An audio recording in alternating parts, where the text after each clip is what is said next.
My name is Lillian. I'm 34, and I live in a minimalist penthouse in downtown Austin.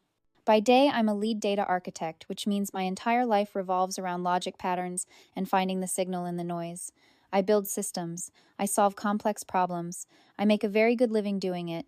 My apartment is clean, my code is clean, my life is ordered. Which is why, when my phone lit up at 11:51 p.m., the chaos it brought felt almost violent. It was the family group chat. My hands were stiff from coding. I tapped it open. It was a new message from my mother, Brenda. Mark and I have discussed it. The money you promised for Liam's engagement party isn't enough. We agree that if you can't support this family, then you are no longer a part of it. I read it twice. The words just hung there cold and digital. Not enough. No longer a part. I was still processing the raw transactional cruelty of it when a small red heart icon appeared next to her message. My brother Liam, the golden child, had just liked it. He endorsed the verdict. Have you ever felt like you're the one giving the most, but being valued the least? Let me know your story down in the comments. I didn't cry. I didn't text back. I didn't ask why. I just sat there for 10 seconds. The only sound in the room, the hum of my server rack. The coldness I felt wasn't sadness. It was clarity. It was the feeling a data architect gets when they finally see the flawed logic in a broken system. This wasn't a family. This was a subscription. And I was the one footing the bill. So I turned my chair back to my monitors. The time on my screen read 11:53 p.m. I opened a new browser tab. I logged into my bank. My fingers moved quickly over the keyboard. I navigated to scheduled payments. There it was, family support, monthly. The amount $2,000. It was scheduled to go out in 2 days. I clicked cancel payment. A small pop-up appeared. Are you sure you want to cancel this recurring payment? I didn't hesitate. I clicked confirm. 11:55 p.m. I opened my password manager. I went to my Netflix account. The family plan. I clicked. Manage profiles. Liam. Click. Delete profile. Brenda. Click. Delete profile. Mark. Click. Delete profile. Next. Spotify. Family premium plan. Manage members. Click. Remove Liam. Click. Remove Brenda. Click. Remove Mark. Next. The cloud security package I paid for the one that protected their decaying laptops in their sprawling mortgage to the Hilt Westlake Hills mansion. Manage devices. Click.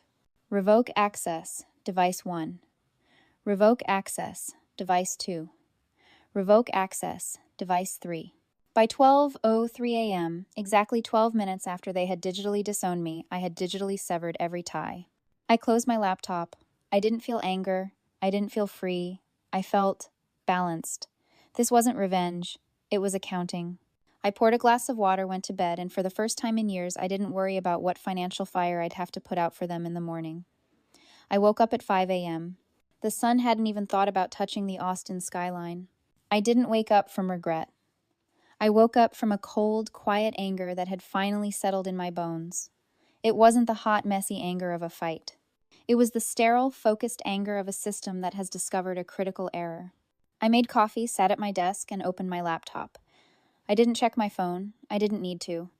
I already knew the storm of missed calls and guilt-tripping texts would be waiting. Instead, I opened a specific file.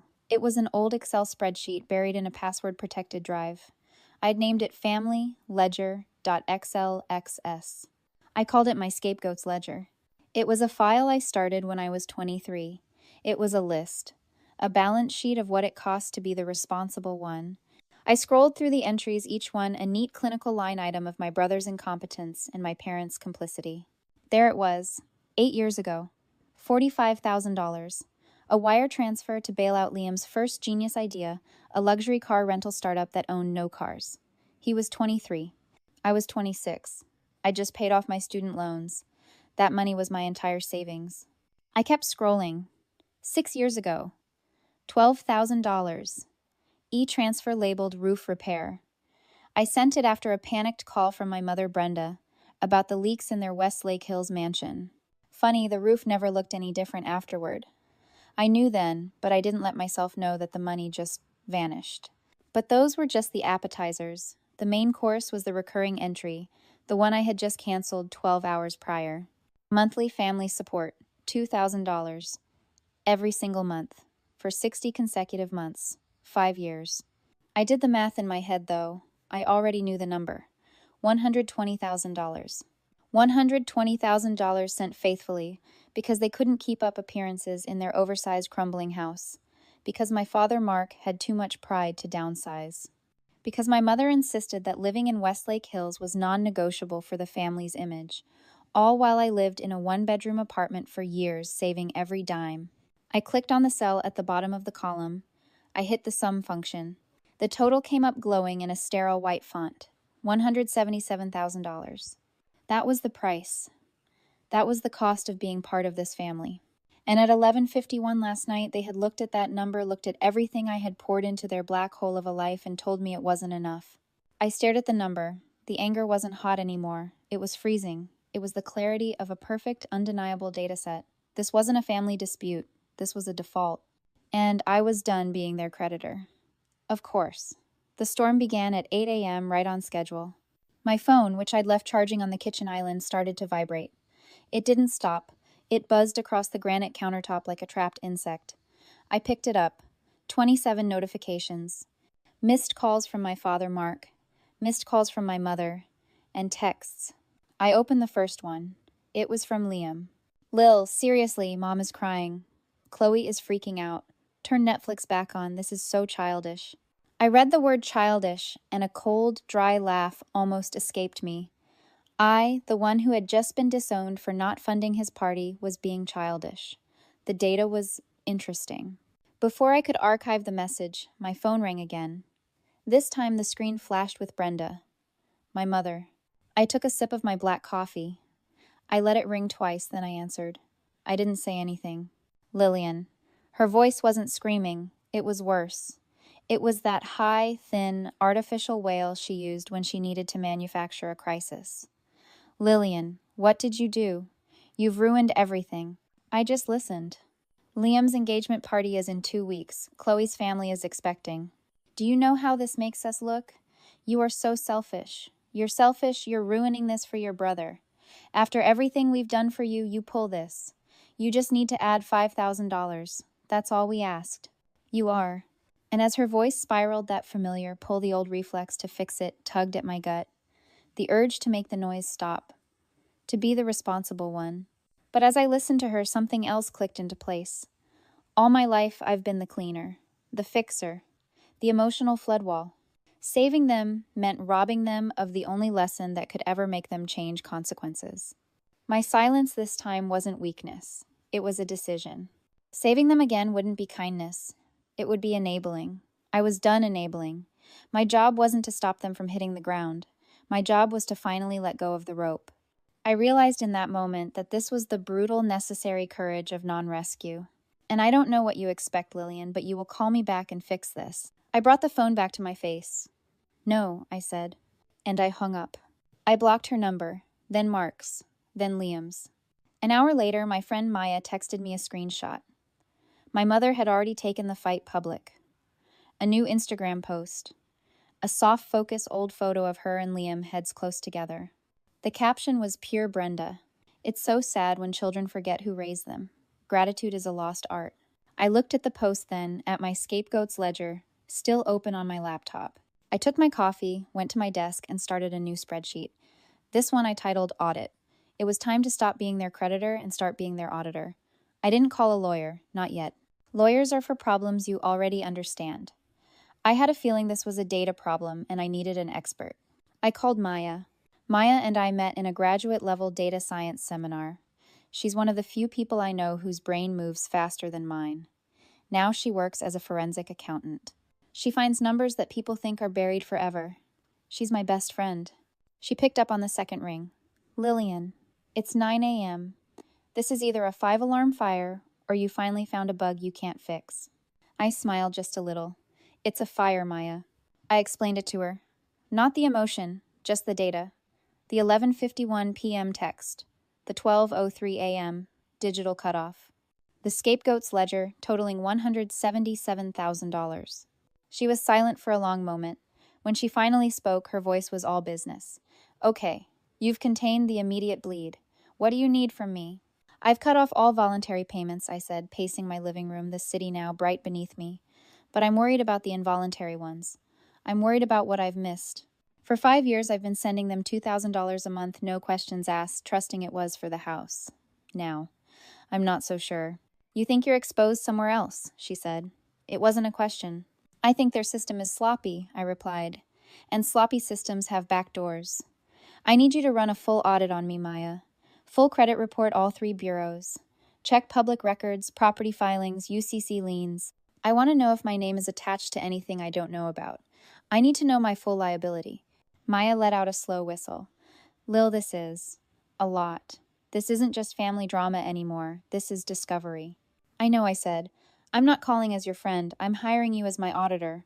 I'll pay your full rate. Don't be stupid. You're not paying me, she said, and I could hear her typing already. Okay. I'll need your social and a few other things to get started. I can probably have a preliminary report by... Give me 2 days. Thank you, Maya. Don't thank me yet, she said, her voice turning serious. I've seen this before, people who act this entitled. They're usually hiding a much bigger fire than the one they're blowing smoke about. She hung up. I felt a knot of anxiety tighten in my stomach, but it was overshadowed by a cold sense of relief. The audit had begun, and whatever the data showed, I knew I could handle it. Maya called me exactly 48 hours later. It was Friday afternoon. I was in the middle of a code review when her name flashed on my screen. I stepped onto my balcony, the warm Austin air hitting my face, and answered, Hey, are you sitting down, Lillian? Her voice wasn't friendly. It was the voice she used at work.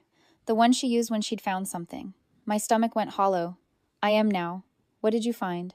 There was a pause, the sound of her taking a breath. Okay, so your scapegoat's ledger for $177,000. It's wrong. I gripped the railing. Wrong how? It's incomplete, she said, her voice flat. Your math is right, but your data set is missing the biggest liability. They don't just owe you 177,000 lil.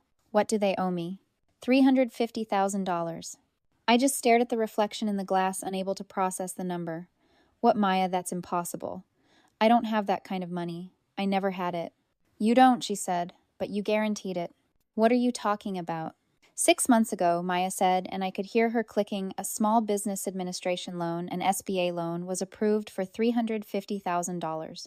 The recipient was Liam Innovations, LLC. A bitter laugh escaped me. Liam Innovations, of course. So he failed, and now they want me to. Lillian, shut up and listen. Maya cut in, her voice sharp. You're not getting it. He got the loan. The problem isn't that he needs the money. The problem is how he got it. The bank required a personal guarantor. Someone with perfect credit and a high 6-figure income. Someone like you. The air left my lungs. No, I never. Yes, Lillian M. Davis, your social security number, your address history, your forged digital signature. They didn't just ask you for money, Lil. They stole your entire identity to get it. I leaned my forehead against the cool glass. This wasn't family drama anymore. This was a federal crime. And it gets worse, Maya said, her voice dropping. How can it possibly get worse? I was wondering why, she said. $350K is a lot, even for a narcissistic golden boy. So I looked at your mother's accounts, the ones you were paying into. I ran a trace on the outgoing funds from that roof repair money you sent. It wasn't just vanishing, it was being moved. Wire transfers, Lillian. Large ones. To 3 different online casinos registered in Costa Rica. My blood went cold. The engagement party, the startup, the house, it was all noise. It wasn't for Liam's startup, I whispered, the pieces clicking into place, with horrifying precision. No, Maya said. It was to cover Brenda's gambling debts. They ruined your credit and committed identity theft, to pay a bookie. I closed my eyes. All the chaos, all the screaming, all the gaslighting of the last few days. It wasn't the behavior of a family angry about Netflix. It was the panic of cornered criminals. And they had just lost their only remaining line of credit. Lillian, are you there? I opened my eyes. The view from my penthouse had never looked sharper. The anger was gone. In its place was something cold, hard, and perfectly clear. I'm here, Maya, I said, my voice steady. Send me the file. Everything you have. It's time to schedule a meeting. I summoned them. Not to their house, not to a neutral coffee shop. I summoned them to my territory. The next day, I booked the glass-walled conference room on the top floor of my building. It's usually reserved for C-suite executives, a place with a 30-foot marble table and a view that makes all of Austin look like a map. They arrived together. Brenda, Mark, and Liam. They walked in, not with shame, but with attitude. They were a united front, ready to gaslight, ready to bully, ready to put me back in my scapegoat box. They thought this was another negotiation. They thought they were here to yell at me until I turned the Netflix back on. I was standing at the head of the table. Maya was beside me holding a tablet. "What is this, Lillian, my mother?" Brenda snapped, her arms crossed. "A little dramatic, isn't it? This room." "Please sit down," I said. My voice was calm, and that seemed to bother them more than any amount of yelling. They sat huffing, looking like children called to the principal's office. Liam was already on his phone, looking bored. I didn't sit. I picked up a remote. "Thank you for coming. I've called this meeting because my auditor has found some significant discrepancies in my finances, and I need your clarification. I've prepared a presentation." Liam snorted. "A presentation." I hit the first button. The projector lit up and a document filled the wall. "Slide 1, I said. This is a small business administration loan application for $350,000. It was approved 6 months ago for an entity called Liam Innovations, LLC. Liam's face went white. My father, Mark, just stared at his hands. "I wasn't familiar with this loan," I continued, which is strange because this is my signature on the guarantor line. "My name, my social security number."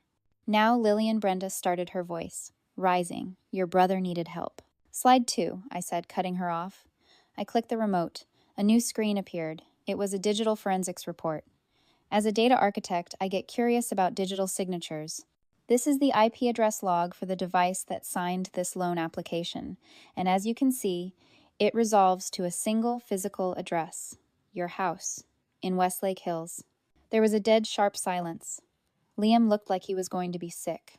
I don't understand, Liam," stammered, looking at Brenda. "Mom." "Brenda," I said, my voice like ice. "Perhaps you can clarify. Because I thought this was about Liam too. But my auditor found this." Slide 3. I clicked again. The final slide. It wasn't a spreadsheet. It was a series of bank statements. My mother's account, and on it a devastating series of outgoing wire transfers. "These are the bank records for the account you told me was for roof repairs," I said. "But the funds aren't going to a contractor. They're going to 3 different online casinos, all registered in Costa Rica." The room broke. Mark let out a sound, a low, guttural moan, and slumped over in his chair, covering his face. Liam just shook his head, whispering, "No, no, no." Brenda, however, was a different animal. Her face for 1 second showed the cold, hard terror of a cornered animal. Then she exploded. She leaped from her chair, ran around the table, and grabbed my arm. Her nails dug into my skin. "You have to help us," she shrieked, her face inches from mine. "You don't understand. They'll take me away. You have to fix this, Lillian. Do something. For your brother, for your family." I stood there, letting her wail, letting her grip my arm. I looked at the hand she was holding, then back at her face. All the years of manipulation, the gaslighting, the theft. It all came down to this. One final desperate attempt to make me their shield. I slowly, deliberately unhooked her fingers from my arm. I reached into my blazer pocket and pulled out a small white business card. I didn't hand it to her. I placed it on the marble table in front of her. "I can't help you, Brenda," I said, my voice barely a whisper, but it cut through the room. "I've already reported the identity theft to the bank and to the authorities. This is the card for my lawyer. He will be handling all future correspondence. The audit is complete." She stared at the card and then at me, her eyes finally understanding. I wasn't the scapegoat. I wasn't the fixer. I was the auditor, and I had just closed the books. The aftermath was fast, and it was brutal. Faced with federal bank fraud and identity theft charges, they didn't have a choice. The bank, furious, wanted its money back. The family settled. The sprawling mansion in Westlake Hills, the one they'd committed crimes to keep, was sold in a fire sale to pay back the $350,000 loan. My name was cleared of the debt. My parents and Liam moved into a small rented apartment. A week after the house was sold, I got a package. It was from my Aunt Judith, the only one who ever saw me. Inside was a small velvet box. I opened it. It was my grandmother's college graduation ring. The one I'd always loved. The note just said, "This always belonged to you." That night I sat at my desk. I opened the family ledger. 2TS-LSX file one last time. I looked at the glowing number at the bottom, $177,000. The money I'd never get back. The price I'd paid for my own liberation. I highlighted the entire spreadsheet, every entry. every dollar. And then I hit delete. I didn't keep a single dime from the house sale. I didn't need it. I used the small amount that was left after the debts were cleared, and I went to the bank. I established the Grandmother Davis Scholarship Fund, an endowment for women from low-income backgrounds at the University of Texas, specifically for those pursuing degrees in data science and technology. I realized the best revenge isn't destruction. It's building. They tried to use my name to fund their chaos. I used theirs to fund a future they can't ever touch. This story is for anyone who has ever been underestimated. Your value isn't determined by those who can't see it. If you believe in the power of rebuilding, share this story.